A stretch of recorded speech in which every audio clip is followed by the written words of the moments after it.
ఇక్కడ ప్రధానంగా మనం చూడాల్సింది ఏంటంటే ఒరిజినల్గా ఈ సినిమాకి ఎంత అయింది. పుష్ప 2కి ప్రొడక్షన్ వాల్యూ ఎంత ఉంది ఆ సినిమా చూసిన తర్వాత మనకు వచ్చే అభిప్రాయం. ఎంత తన్నుగులాడినా 300 నుంచి 400 కోట్లు దాటే ఛాన్స్ అయితే లేదు దాని ప్రొడక్షన్ వాల్యూ. కానీ అది 700 కోట్లు పెట్టి తీసాము అనే మాట దొర్లింది. 700 కోట్ల పైన బడ్జెట్ అయింది మాకు అని మాట్లాడారు. అంటే రెట్టింపు రేటు వాళ్ళు హైప్ చేసి క్రియేట్ చేశారు. దాన్ని రిటర్న్స్ రాబట్టుకోవడానికి మాకు ఇంతకంటే మార్గం లేదు కాబట్టి మాకు అనుమతి ఇవ్వండి అని అడిగితే వీళ్ళు కన్సిడర్ చేశారు. అంటే వాళ్ళు తమ ప్రాజెక్ట్ కాస్ట్ని వాల్యుయేషన్ సర్టిఫికెట్, జనరల్గా బ్యాంకుల్లో లోన్ తీసుకునే వాళ్ళు తమ ప్రాపర్టీ తాలూకా వాల్యుయేషన్ సర్టిఫికెట్ని కొంచెం పెంచి రాయించుకుంటారు. రాయించుకుని బ్యాంకు నుంచి లోన్ తెచ్చుకుంటారు. ఒకవేళ ఆ ప్రాపర్టీ విడిపించుకోలేకపోయినా ఇది నష్టం రాదు, అది వదులుకుంటాడు. చాలా బ్యాంకుల నుంచి ఆక్షన్స్కి వచ్చేటువంటి ప్రాపర్టీస్ అవే. అలాంటి డ్రామా ఒకటి నడిపారు. అది క్లియర్గా అర్థమవుతుంది. మ్యాక్సిమం 300 కోట్ల సినిమా అది. దాన్ని 700 కోట్లుగా ప్రొజెక్ట్ చేసి ఈ ప్రైస్ హైక్ తెచ్చుకుని వాళ్ళు ఇనీషియల్ అంటే 2 రోజుల్లోనే కుమ్మేయాలని చూశారు. వాళ్ళు అమ్మిన రేట్లు వేరే. వాళ్ళు అమ్మిన రేట్లు 1000 కోట్లుగా అమ్మారు సినిమాని. 1000 కోట్లు కొనుక్కున్నవాడు ప్రాఫిట్లో బయటకు వెళ్ళాలి కదా.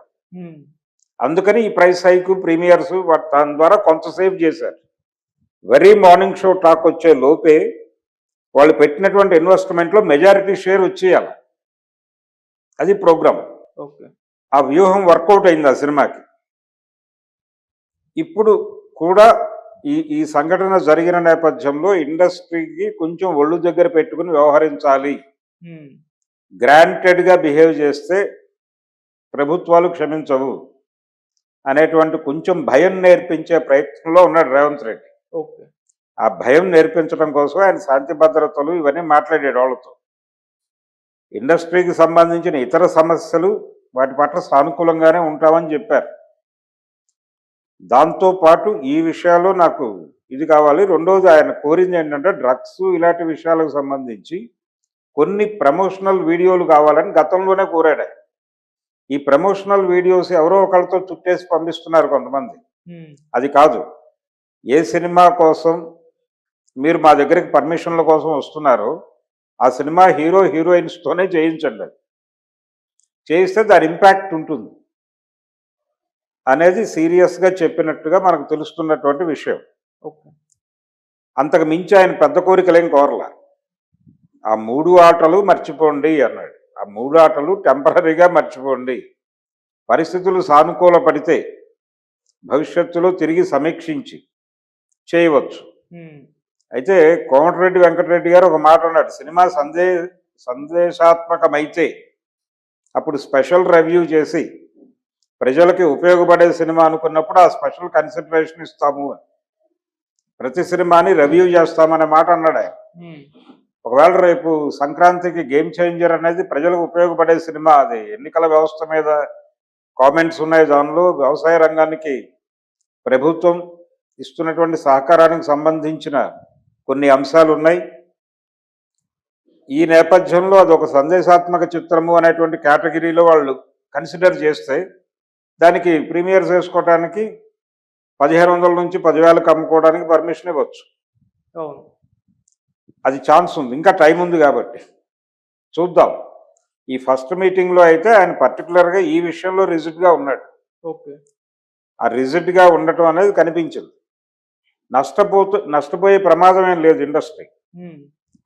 ప్రైస్ హై అంటే ప్రీమియర్స్ లేకపోవడం వల్ల నష్టపడిపోయి వాళ్ళు ఇంకా పాన్ ఇండియా సినిమాలు తీయలేరా అనేటువంటి సందేహాలు అక్కర్లేదు. మీరు పాన్ ఇండియా లెవెల్ సినిమా చేయడానికి 300 కంటే అవ్వదు. ఏం చేసినా ఈ సినిమాకి అయింది కూడా అదే. కానీ 700 దాకా ప్రొజెక్ట్ చేసి దాన్ని అమ్మే ప్రయత్నం చేశారు.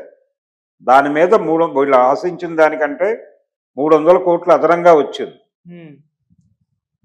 ఆ అదనపు డబ్బులు బయ్యర్స్కి రావడం కోసం వీళ్ళు సినిమాకి ఒక హైపు ఫేవరు క్రియేట్ చేశారు. ఆ హైపు ఫీవరు క్రియేట్ చేయడంలో భాగంగానే ఈ ఇన్సిడెంట్ జరిగింది.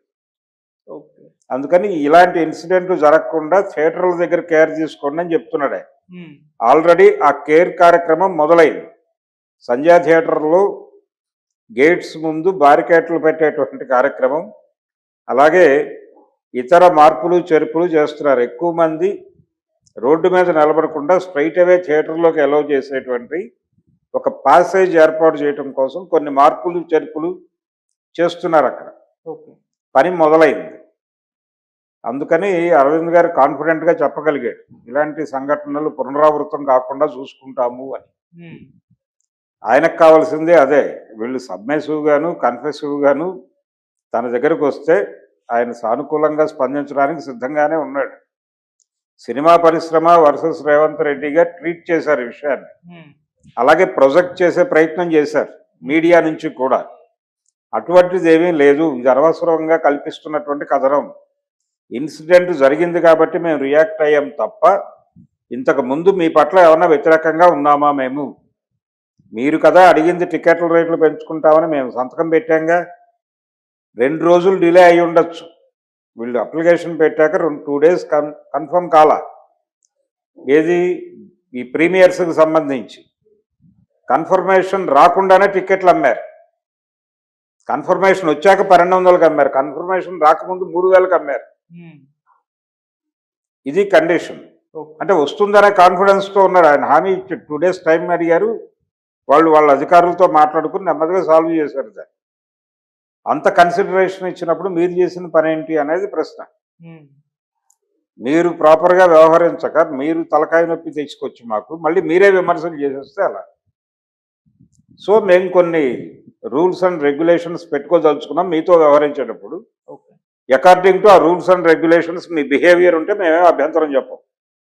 అవి మీరితే మాత్రం కన్సిడర్ చేయం, సీరియస్గా ఉంటుంది వ్యవహారం ఉమ్, అనేది చెప్పాడు.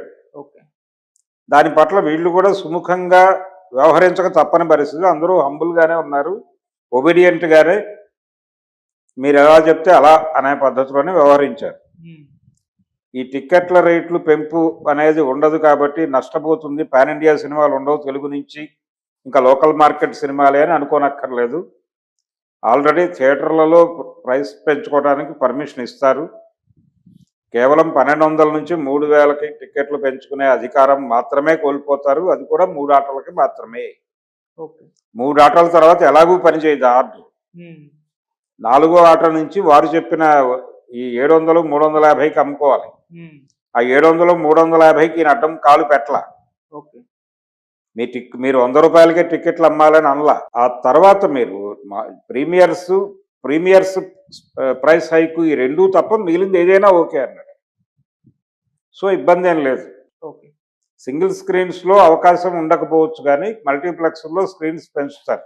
ఉమ్, స్క్రీన్స్ పెంచడం ద్వారా షోస్ పెంచుతారు. షోస్ పెంచి మినిమం అంటే ఇప్పుడున్నటువంటి ప్రైస్ కంటే ఒక 100 పెంచి మొదటి రోజు ఎంత రాబట్టగలమో అంత రాబట్టుకునే ప్రయత్నం బయ్యర్స్ నుంచి జరుగుతుంది. సో ఇండస్ట్రీ పట్ల సానుకూలంగానే వ్యవహరించాడు రేవంత్ రెడ్డి అనేదే అనుకోవాలి తప్ప, ఆయన ఏదో ప్రీమియర్స్కి అనుమతించలేదు కాబట్టి ఏదో ప్రమాదం జరిగిపోతుందనే భయాలు పెట్టుకోవాల్సిన అవసరం అయితే లేదు. ఓకే. సరే, ఇప్పుడు ఇక్కడ బెనిఫిట్ షోలు అయితే లేవు, మరి ఏపీలో దీని ప్రభావం ఉంటుంది? అక్కడ పాజిటివ్ గా రెస్పాన్స్ అవుతారా, లేకుంటే ఏ విధంగా ఉండే ఛాన్స్ ఉంది? దీని ఇంపాక్ట్ అక్కడ ఏ విధంగా ఉంటుంది? డెఫినెట్గా అక్కడ కూడా కొన్ని నిబంధనలు పాటిస్తారు. ప్రమాదం అక్కడ జరగకపోయినప్పటికీ ఉమ్, వదిలిపెడితే జరిగే ఛాన్సెస్ ఉన్నాయి. అక్కడ కూడా సింగిల్ స్క్రీన్స్లో పడ్డాయి. ఓకే. సింగిల్ స్క్రీన్లో ఇలాంటి సమస్యలు అక్కడ ఉత్పన్నమయ్యాయి. ఎక్కడా పర్టికులర్గా విజయవాడ అప్సరా, తర్వాత రాజమండ్రిలో ఒక థియేటరు, వైజాగ్లో ఒక థియేటర్ దగ్గర ఈ కండిషన్ కనిపించింది. ఉమ్, అయితే అక్కడ తొక్కిసలాట కొంచెం పెరగటానికి హీరో గారు లేరు అక్కడ. ఉమ్, థియేటర్ వాళ్ళు అప్రమత్తమయ్యి కొంతమందిని థియేటర్లోకి తోసేయటం వలన ప్రమాదాలు తప్పినాయి. నిజానికి ఇప్పటికీ అదే సందేహం, అమ్ముడైపోయిన టికెట్లు కొనుక్కున్న వాళ్ళు అక్కడ బయట చూపించి లోపలికి వస్తారు. ఉమ్, వాళ్ళు గేటు దాటిన తర్వాత ఫ్రీగా లోపలికి వెళ్ళి కూర్చోవటమే కదా, వాళ్ళ కొరకు లోపల ఒక సీటు ఉన్నది. అవును. ఎవరైనా ఎందుకు తోసుకోవాలి అక్కడ? మీరు పద్ధతిగా వ్యవహరిస్తే అకార్డింగ్ టు సిస్టమ్ పెడితే ఎవరికి ఏ ప్రాబ్లం జరగకూడదు. అవును. కానీ ప్రమాదాలు జరుగుతున్నాయి, అది మీ కల్పితం. మీ చేత జరుగుతున్న ప్రమాదాలు అవి. మీరు సృష్టిస్తున్నటువంటి సమస్యలు అవి. దాన్ని మీరు నివారించుకోకపోతే ఎవడు నివారిస్తాడు?